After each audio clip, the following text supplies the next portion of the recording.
Most people think they know German tanks. They picture the Tiger, maybe the Panther, perhaps a grainy black and white photograph of a Panzer rolling through some European city.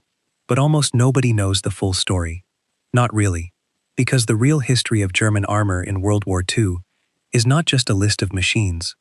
It is the story of a country that started the war with tankettes and motorcycles, held together with ambition and desperation, then spent 6 years chasing a dream of the perfect weapon, a dream that by the end was costing them the war faster than any enemy shell ever could. What you are about to hear is every German tank used in World War II, not just the famous ones, not just the Tigers and Panthers that end up on posters and in video games. Every single one. The ones that won battles, the ones that failed catastrophically, the ones that were so badly designed they killed their own crews, and the ones that were so brilliantly engineered they are still studied in military academies today. From the tiny Panzer I that had no business being in a real war, to the monstrous Maus that was so heavy it could not cross a bridge without collapsing it. If you want to understand World War II, you have to understand German armor. And if you want to understand German armor, you have to start at the very beginning, in a country that was forbidden from having tanks at all. Subscribe if you are new. This one goes deep. The Treaty of Versailles in 1919 did not just humiliate Germany, it surgically dismantled its military. No air force, a tiny navy, an army capped at 100,000 men, and absolutely, completely, under no circumstances whatsoever, no tanks. The victorious powers of World War I had watched what the first tanks did at Cambrai and Amiens, and they had no intention of letting Germany build them again. So Germany did what every nation does when it is told it cannot have something. It found a way to have it anyway. In secret cooperation with the Soviet Union, Germany established training grounds on Soviet soil at a place called Kazan. German officers went there in civilian clothes. They trained, they experimented, they theorized. Men like Heinz Guderian, who would later become the father of German armored doctrine, spent these years reading, thinking, and arguing ferociously with a military establishment that still believed cavalry and infantry would win the next war. Guderian had read the British theorists Liddell Hart and Fuller. He understood something that most generals of his era did not. The tank was not a support weapon. It was the weapon. Mass them together. Give them fuel, give them radios, give them air support, and drive them through the enemy's rear before he even knows what is happening. But to test those theories, you need actual tanks. And in 1933, when Adolf Hitler came to power and immediately began tearing up the Versailles restrictions, the German military finally had permission to build them. The first result was not impressive. The Panzerkampfwagen I, universally known as the Panzer I, was technically classified as a training vehicle when it was first proposed. It was small, weighing barely 5.5 tons. It was lightly armored, with plating that ranged from a pathetic 7 to 13 millimeters thick, and it was armed with nothing more than 2 7.92 millimeter machine guns. No cannon, no heavy weapon, just machine guns. The engine was a 100 horsepower Krupp unit that gave it a top speed of around 37 kilometers per hour on a good road with the wind behind it. The crew was 2 men, a driver sitting in the hull, and a commander in a tiny turret that barely had room to breathe. By any conventional military measure, the Panzer I was not a combat tank.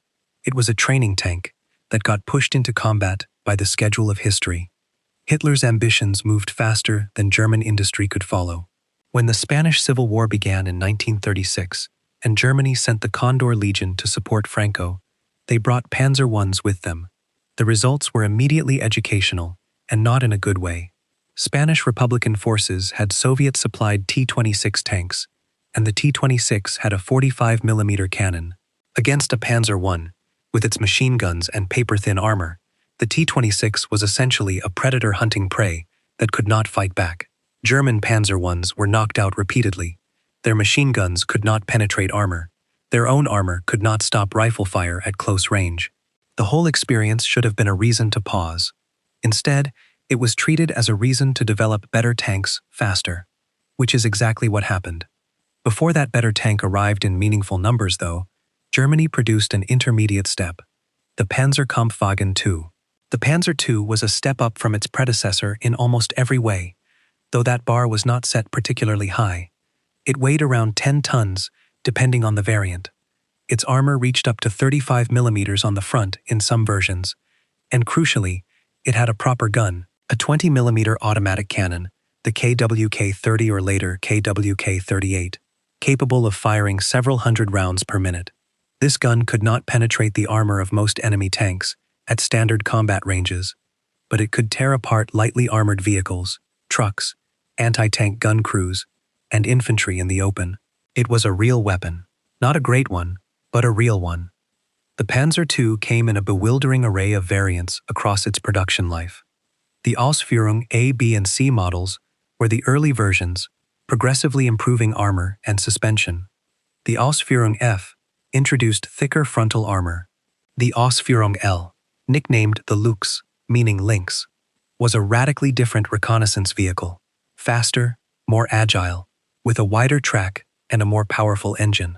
There were flame-throwing versions called the Flamingo. There were self-propelled artillery versions built on the hull.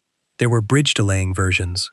The Panzer II chassis became a workhorse that Germany kept adapting long after the tank itself was obsolete as a fighting vehicle. In the early campaigns, Poland in 1939, France in 1940, the initial push into North Africa, the Panzer II served in large numbers. It was not the machine that won those campaigns, but it was there, and it taught German crews the fundamentals of armored warfare at a time when they needed to learn fast. While all of this was happening, Germany had also been developing two tanks that were supposed to represent the real future of its armored force: the Panzerkampfwagen III and the Panzerkampfwagen IV.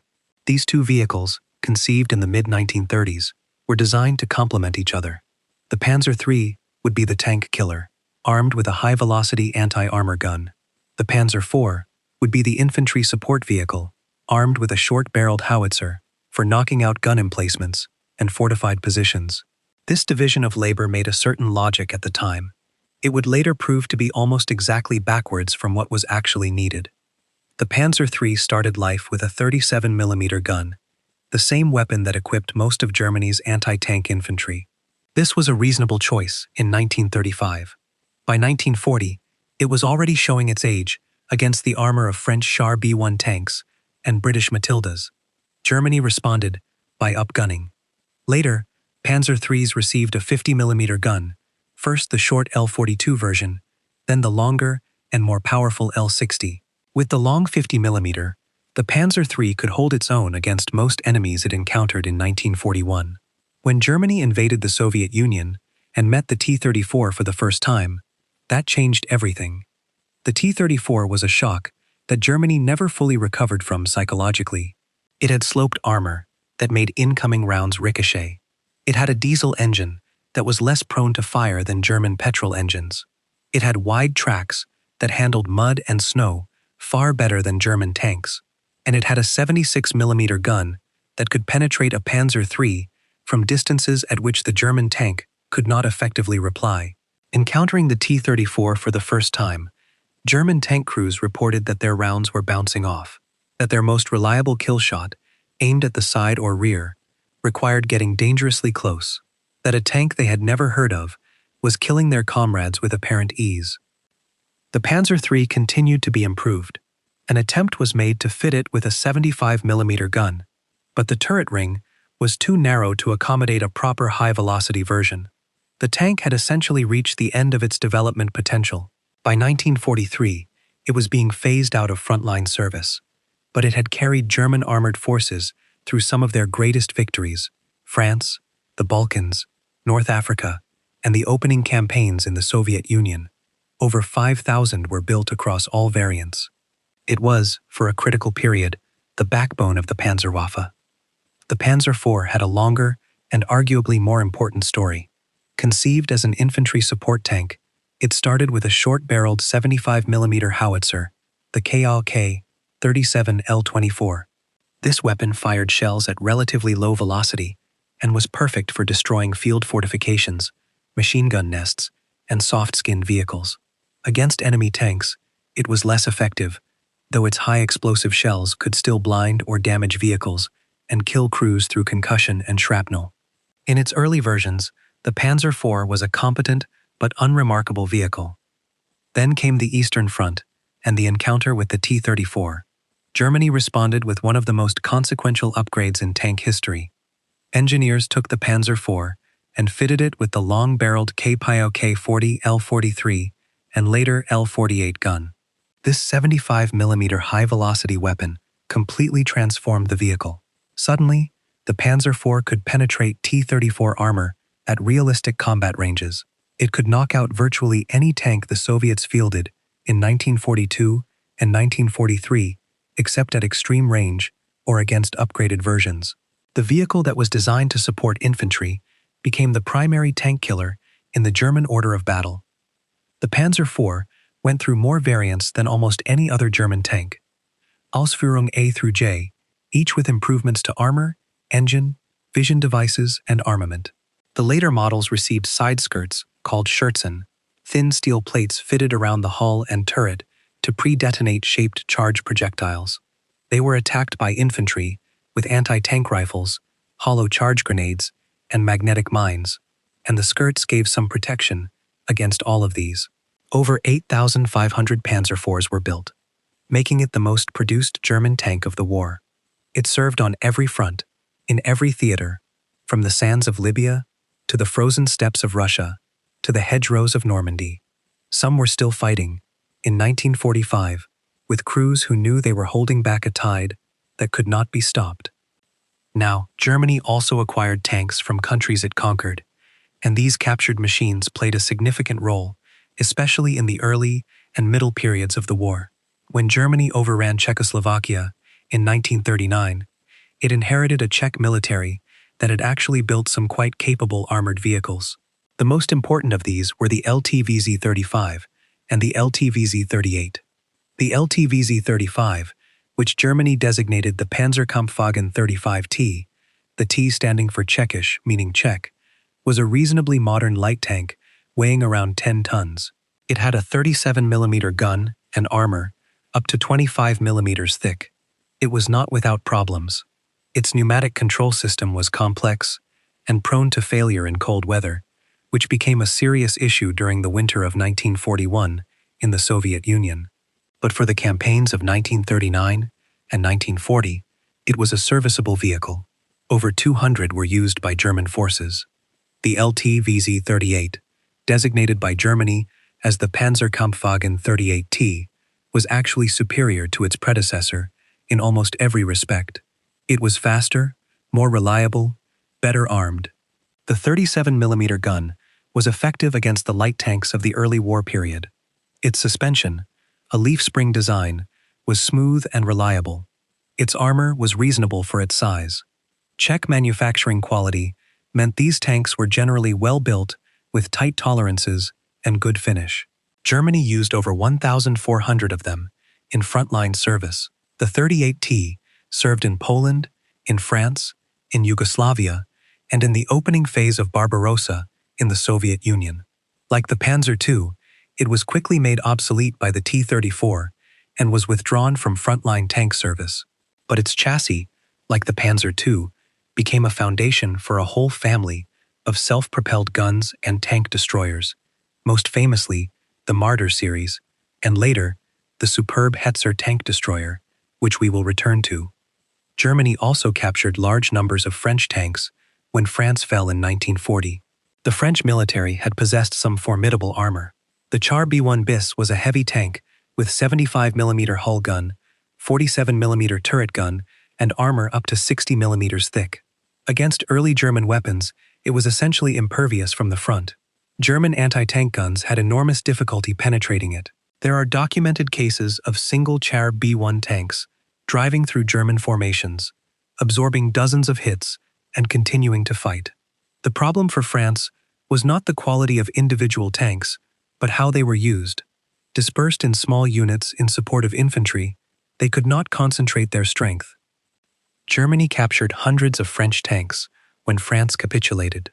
The Char B1 was designated the Panzerkampfwagen B2 740F, a name almost nobody ever actually used. The Germans converted many of them for various roles: flamethrower tanks, artillery tractors, training vehicles. Some were sent to garrison duties in occupied territories, where their overwhelming local firepower made them effective against resistance fighters and potential uprisings. They were never effective in frontline combat for Germany because they were too slow, too mechanically complex, and too expensive in fuel. The French Renault R35 was a smaller infantry tank, light, slow, armed with a short 37mm gun of limited effectiveness. Germany captured hundreds and used them for anti-partisan duties, driver training, and various secondary roles. The Hotchkiss H-35 and H-39 were similarly light and were pressed into similar secondary service. None of these French vehicles significantly changed German armored capability, but they filled roles that freed German-built tanks for frontline duty. From the Soviet Union, Germany also captured enormous quantities of tanks. After the catastrophic Soviet losses of 1941 and early 1942, German repair workshops found themselves surrounded by knocked-out and abandoned T-34s, T-60s, T-70s, KV-1s, and BT-series tanks. Some were repaired and pressed into German service. The T-34, captured in any condition, was treated as a prize.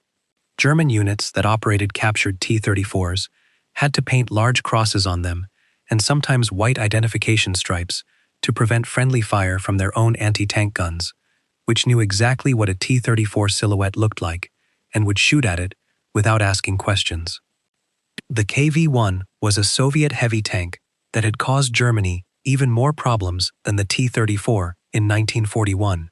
Weighing over 40 tons, with armor up to 75mm thick, it was essentially immune or standard German anti-tank weapons of the time. German forces had been forced to use 88mm anti-aircraft guns in a direct fire role to stop KV-1s, a desperate improvisation that accidentally revealed just how effective the 88mm caliber was in the anti-armor role. Germany captured a number of KV-1s and used them, designating them KV-1 756R. They were not popular with German crews. The transmission was poor, spare parts non-existent, and the tank had not been designed with crew comfort in mind. But in situations where something heavy with thick armor was needed, they served. Speaking of heavy armor, now we arrive at what most people think of when they think of German tanks: the Tiger. But before the Tiger, there is a vehicle that is often overlooked, a transitional beast that bridged the gap between the medium tanks of the early war and the heavy monsters of the later period. The Panzerkampfwagen 6, Tiger 1, officially designated Panzerkampfwagen 6 Ausführung E, did not just appear. It was the result of years of competing designs and urgent military requirements. When Germany encountered the KV-1 and T-34 in 1941, Hitler demanded a heavy tank immediately. Henschel and Porsche were both ordered to produce prototypes. Henschel's design won, Porsche's lost. The story of Ferdinand Porsche's rejected tank hull is its own remarkable chapter in the history of this war, one we will return to. The Tiger I entered service in 1942, first used in the Leningrad sector in September of that year, in conditions completely unsuited to a heavy tank's debut: marshy ground, narrow roads, and a premature commitment before the vehicle had been properly worked up by its crews. The results were poor. Tigers broke down. They got stuck. They were difficult to recover. Initial impressions were not favorable from either side. But once German crews mastered the Tiger, it became something genuinely fearsome. The 88mm KWK-36 gun was derived from the legendary anti-aircraft gun and had devastating penetration. At 1,000 meters, it could punch through 100 millimeters of vertical armor. At 500 meters, even more. The armor itself was 100 millimeters thick on the front hull and turret face, 80 millimeters on the sides. These were flat plates, not sloped like the T-34, but thick enough that most Soviet and Allied anti-tank weapons struggled against it at standard combat ranges. The Tiger weighed 57 tons and moved with a ponderous certainty that its crews found reassuring. It crossed terrain that lighter tanks avoided. It absorbed hits that would have destroyed anything smaller. German heavy tank battalions equipped with Tigers developed a tactical style that exploited their vehicle's advantages ruthlessly, hull down behind ridgelines, engaging at long range, allowing the combination of superior optics and superior gun to do the work before the enemy could close, to a range where his guns became dangerous. Tiger aces accumulated extraordinary kill counts. Michael Whitman, the most famous, is credited with over 138 tank kills before his death in Normandy in 1944. Kurt Nispel is credited with even more, over 160 confirmed kills over the course of the war. These numbers are extraordinary by any standard and reflect both the capability of the vehicle and the devastating quality of some of its crews. But the Tiger had profound problems. It was expensive. Building one Tiger consumed the time, materials, and labor that could have produced several Panzer IVs. Its maintenance requirements were immense. The overlapping interleaved road wheel system, which gave it a smooth ride, was a nightmare to service. Wheels had to be removed from the outside to access inner wheels. In winter, mud and ice could freeze solid in the spaces between the wheels, immobilizing the tank overnight. The final drive was chronically weak for a vehicle of this weight. A broken final drive in combat was a death sentence for the tank, because recovery was nearly impossible. Germany built only 1,347 Tiger Is. For all its fearsome reputation, it was never available in numbers that could change strategic outcomes. It could win battles. It could not win the war. While Tiger I production was underway, Germany was simultaneously developing something it hoped would be more economically produced, while still matching or exceeding the Tiger's combat power. The result was the Panzerkampfwagen V, the Panther. And the Panther's story is one of the most fascinating in all of armored warfare, because it represents the moment when Germany looked at its enemy's best tank, the T-34, and essentially tried to build its own version. After the shock of 1941, German engineers tore apart captured T-34s and studied them obsessively. The sloped armor, the wide tracks, the powerful diesel engine. The lesson was clear. Germany needed a tank with these features. The requirements were set, and two designs competed. MAN's design was selected over Daimler-Benz's proposal. The MAN Panther entered production in late 1942 and was rushed to the Eastern Front for the massive armored offensive at Kursk in July 1943, the largest tank battle in history. The Kursk debut was a disaster. Not because the Panther was a bad tank, but because it was a new tank thrown into the most intense combat imaginable before its mechanical teething problems had been identified and fixed. Panthers broke down in extraordinary numbers. Engine fires were common.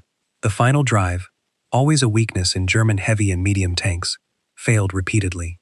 Of the roughly 200 Panthers committed to the initial assault, a significant proportion were out of action through mechanical failure within the first few days of fighting before they had even been hit by the enemy. The Germans were deeply discouraged. There were serious discussions about canceling the Panther entirely.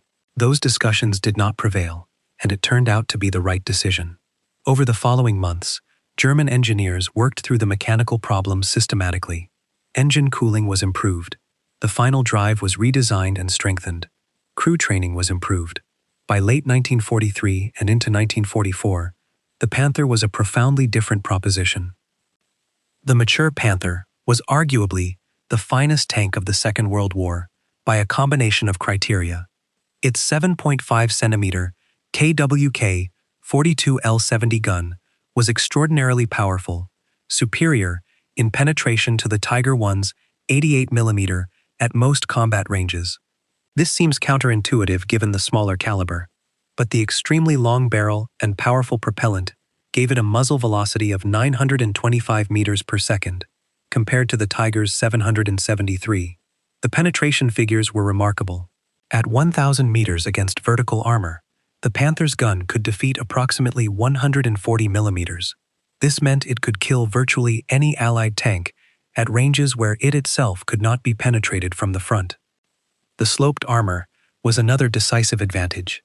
The Panther's hull front was angled at 55 degrees from vertical and was 80 millimeters thick. The effective armor protection this provided was equivalent to well over 130 millimeters of vertical plate.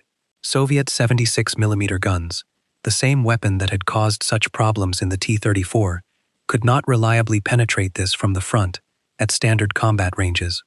American 76mm guns on the Sherman M4A1 had similar difficulties. Even the excellent Soviet 85mm gun fitted to the T-34/85 inches 1944 could not guarantee frontal penetration of a Panther at medium range. The weaknesses were real and significant. The side armor was only 40mm thick and was flat rather than sloped. The lower hull sides were particularly vulnerable, and well-placed flanking shots or hits from below, in terrain with undulations, could be lethal. The turret ring was identified by Soviet tank crews as a target. Numerous accounts describe Soviet tactics of deliberately aiming for the junction between turret and hull to jam the turret rotation. The commander's cupola was prominent and fragile, and the mechanical reliability, though vastly improved from Kursk, never quite reached the standard of the Panzer IV. Nevertheless, the Panther became Germany's primary medium tank from 1943 onward. Nearly 6,000 were built across Ausführung D, A, and G variants. Each variant brought refinements.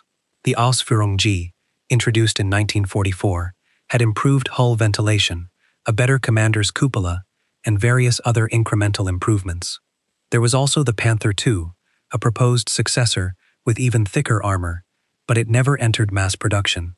And there was the Jagdpanther, a tank-destroyer variant with the same powerful gun in a fixed casemate superstructure, a devastatingly effective machine that combined the Panther's gun with an even lower profile and thicker frontal armor. We will come to the tank destroyers in more detail shortly. Before leaving the Panther, it is worth acknowledging a strange footnote of history. Captured Panthers were used by the United States Army's 12th Corps headquarters, disguised as American M10 tank destroyers during the Battle of the Bulge. German Operation Greif, commanded by the infamous Otto Skorzeny, used captured American vehicles and Panthers modified to look like M10s to cause confusion in the American rear. Most of these fake M10s were identified and destroyed, and the operation achieved little, but it was the kind of audacious improvisation that characterized German special operations throughout the war. Now we must talk about the other Tiger, because there were two, and they were very different animals. The Panzerkampfwagen 6 Ausführung B, known variously as the Tiger II, the Königstiger, the King Tiger, and the Royal Tiger, was the final evolution of the heavy tank concept that Germany pursued throughout the war. It combined the thick frontal armor of the Tiger I with the sloped construction of the Panther, and the most powerful anti-tank gun fitted to any production German tank, the 88mm KWK-43L71. The numbers are staggering.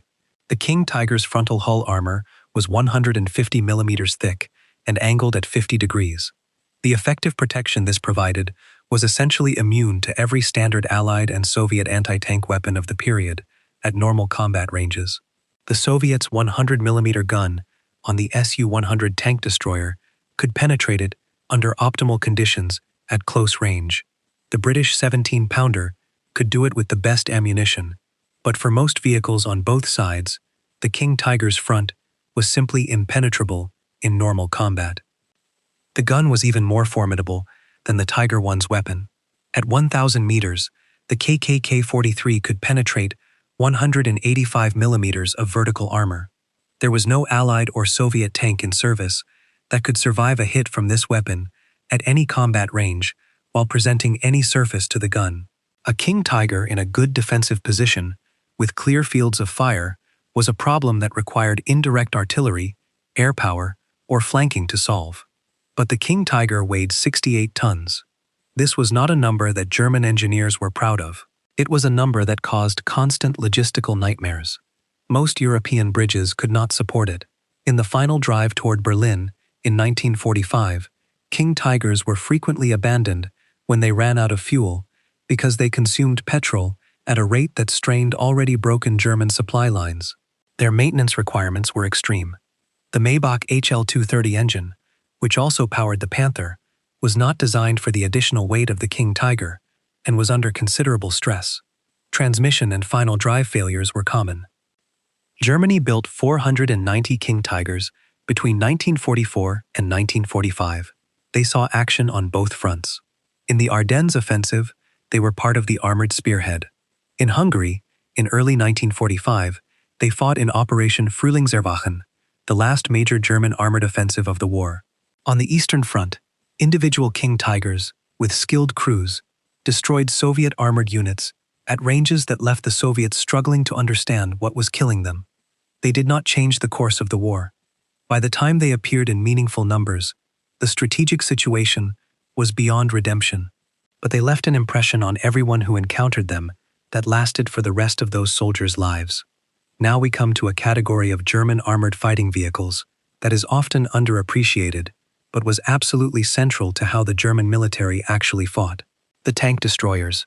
Germany built tank destroyers throughout the war in massive numbers and in a bewildering variety of forms. They were cheaper to build than tanks. They could be produced on existing chassis without the expense and complexity of a rotating turret. And in the defensive warfare that characterized Germany's position from 1943 onward, a well-sited tank destroyer in a fixed position was in many ways more cost-effective than a tank.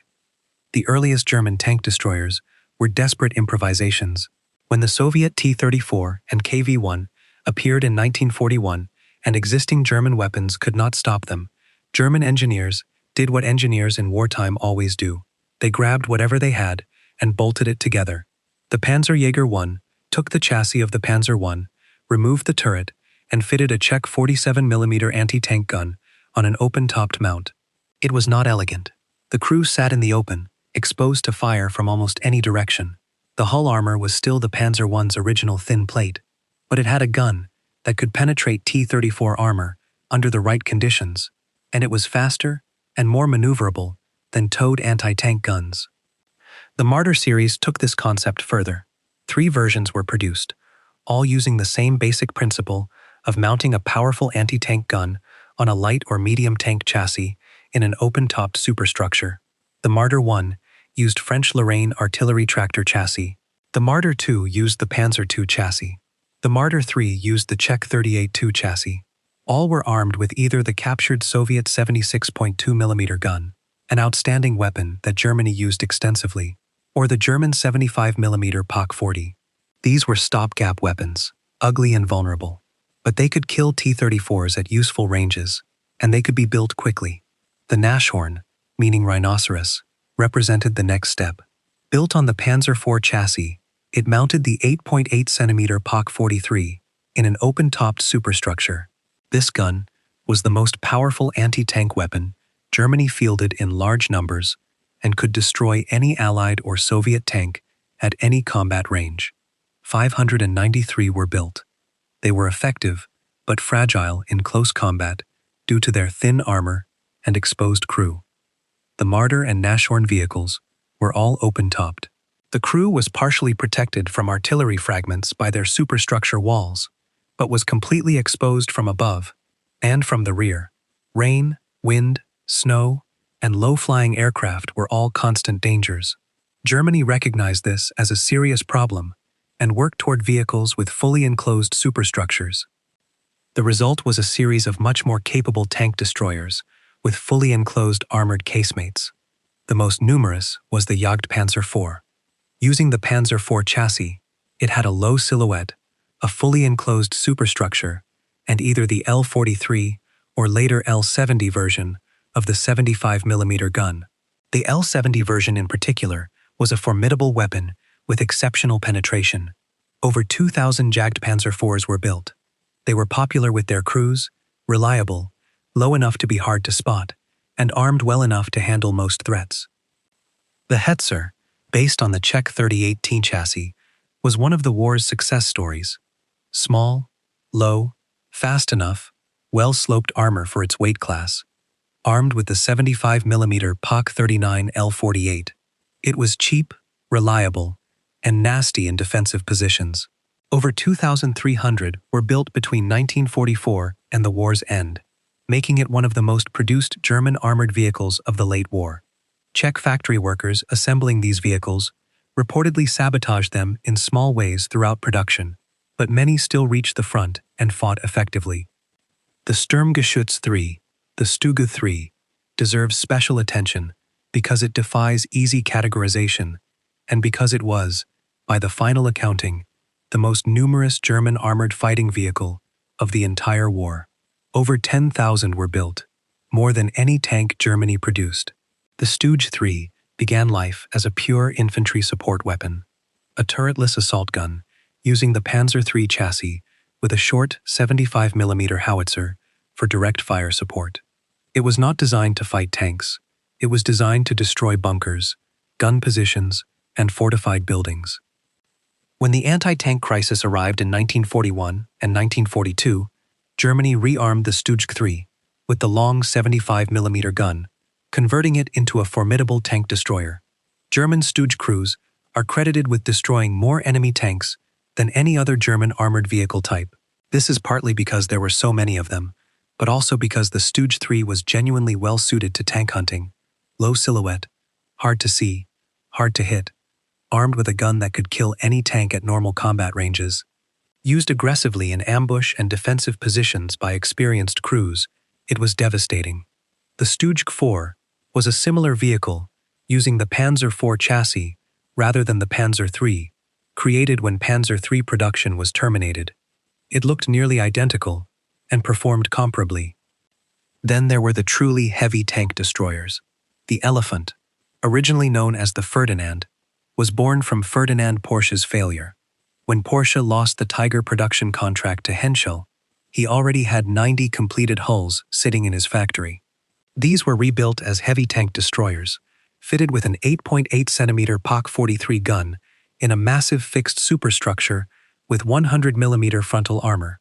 They were deployed at Kursk in 1943 as part of the assault on the Soviet defensive lines.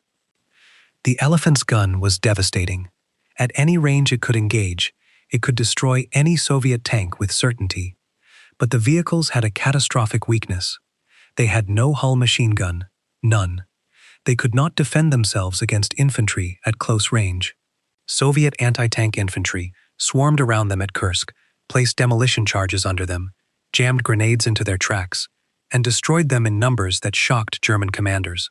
The survivors were modified to add a hull machine gun and were subsequently used in Italy and on the Eastern Front with greater care and much greater success, but Kursk had been a traumatic debut. The Jagdtiger was the heaviest production tank destroyer ever built, and arguably the heaviest production armored fighting vehicle of the entire war at over 70 tons. It mounted a 128mm POC 44 gun in a fixed superstructure on the King Tiger chassis.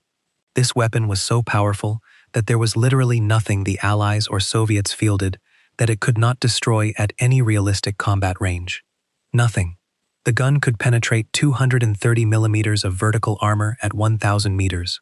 No tank built during World War II had 230mm of vertical armor. 88 Jagdtigers were built. They were mechanical nightmares, engine failures, transmission failures, breakdown after breakdown. Several were abandoned by their crews without ever being hit because they simply stopped working and could not be fixed or recovered. Those that reached firing positions and stayed there were genuinely terrifying to their opponents, but their impact on the war was essentially zero because there were so few of them and they spent most of their time broken down or out of fuel. The Jagdpanther, mentioned earlier in passing, deserves fuller discussion because it was arguably the finest tank destroyer Germany built by the metric of combat effectiveness relative to size and cost. It combined the Panther chassis with the 88mm POC 43 in a beautifully designed sloped casemate with 80mm of frontal armor at 55 degrees. The result was a vehicle that weighed only 46 tons compared to the Jagdtiger's 70+, was significantly faster and more mobile, had frontal protection that few Allied weapons could reliably penetrate, and carried a gun that could destroy any Allied or Soviet tank at any combat range. 393 were built. Every Allied armor officer who encountered them in the field remembered them. Germany also developed a category of vehicle specifically for close infantry support in urban and fortified environments. The Sturmgeschütz category already covered the longer range work, but for really close fighting, in streets and buildings where tanks were vulnerable to short-range weapons from any angle, Germany developed the Sturmpanzer IV, known as the Brummbär, meaning grizzly bear. Built on the Panzer IV chassis, it mounted a 150mm howitzer in a heavily armored box. It was slow and ponderous, but in street fighting, in places like Warsaw, Casino, and Budapest, it could collapse buildings on their defenders and provide fire support that nothing else could match. 306 were built.